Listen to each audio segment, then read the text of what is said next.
Hello. I've never made a YouTube video before, so bear with me.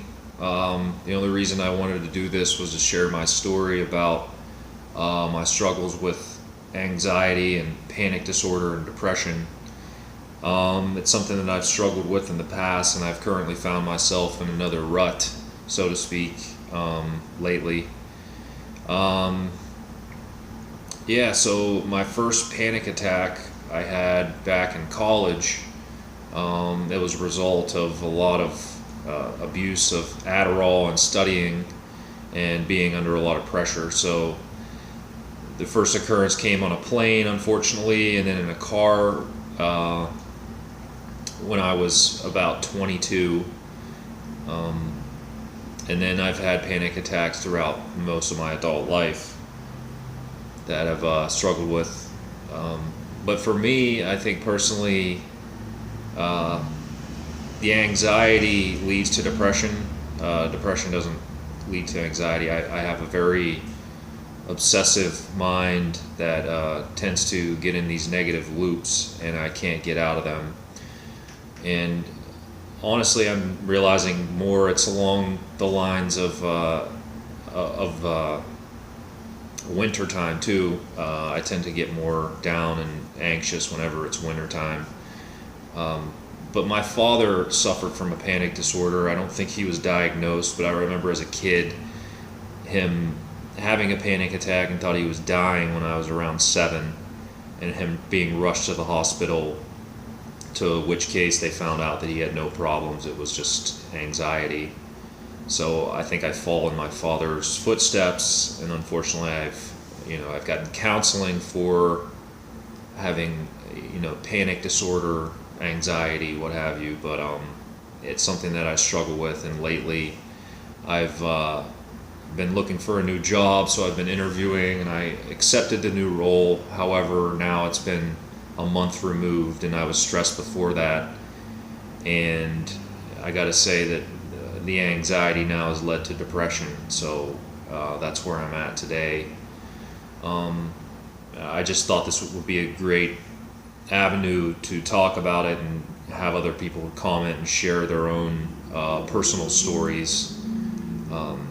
It's tough to keep these feelings bottled in. Counseling only goes so far. I'm not one to do medication, but I just started Lexapro last night. I'm excited about that opportunity.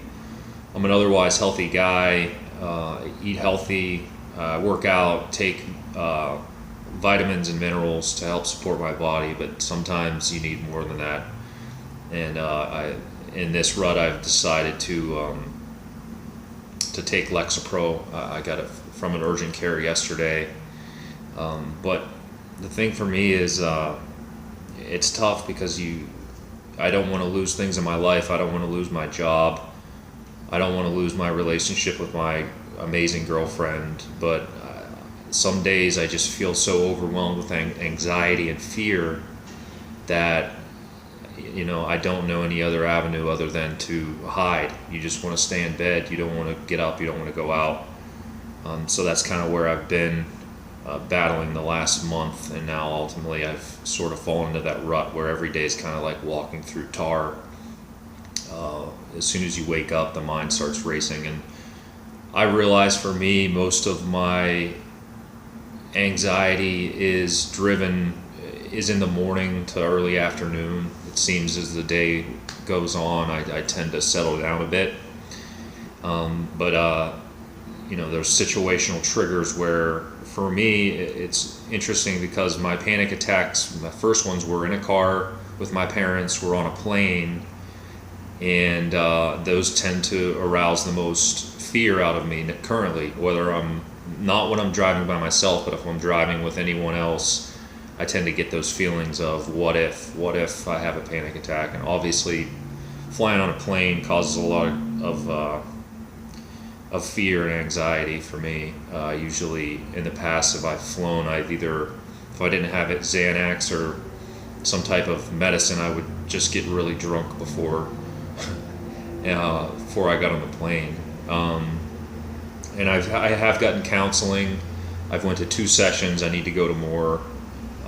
It was more of a self-discovery session. I learned a lot about the triggers, not so much in 2 sessions of how to cope and coping mechanisms. So I'm currently reading a book called The Happiness Trap. I'm halfway through. I'm learning a lot of very basic elementary things you can do, thought processes that you can avoid, and traps that you fall into that everyone's obviously gets into.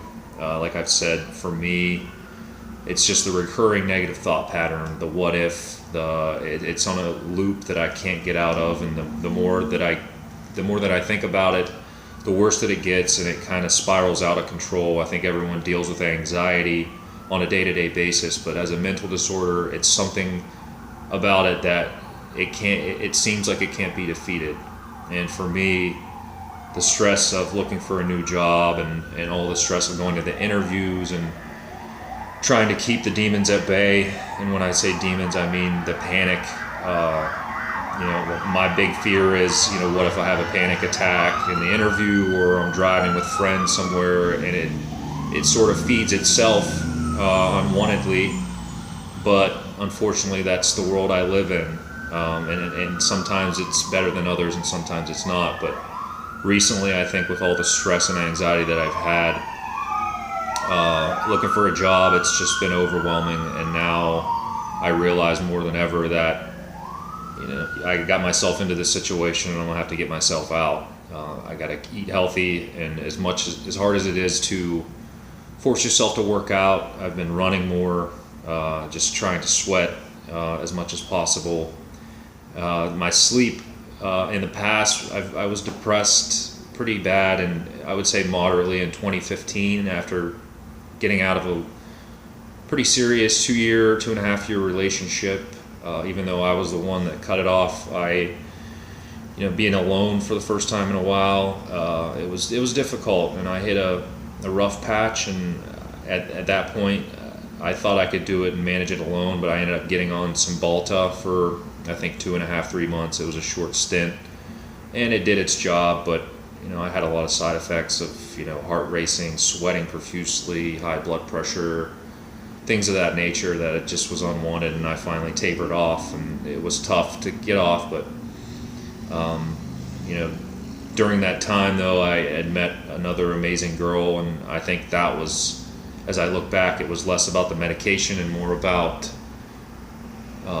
jumping into a new relationship and feeling really good about something finally. And I think that was one of the triggers of what prevented me from falling into a deeper depression.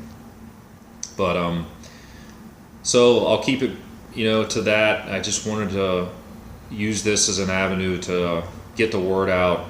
I'm tired of feeling like I don't have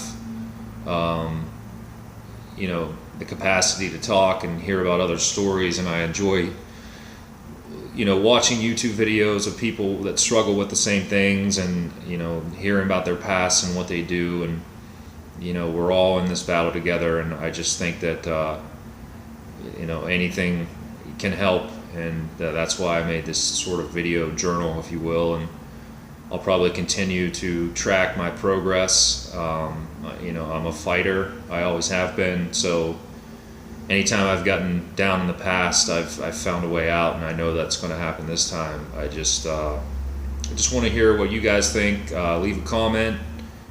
Sorry if this video sucks. This is the first one I've ever done. I'm probably talking and saying a lot. I'm sorry, but no, I'm not sorry. So have a great day. Have a blessed day, and look forward to hearing from you. So take care.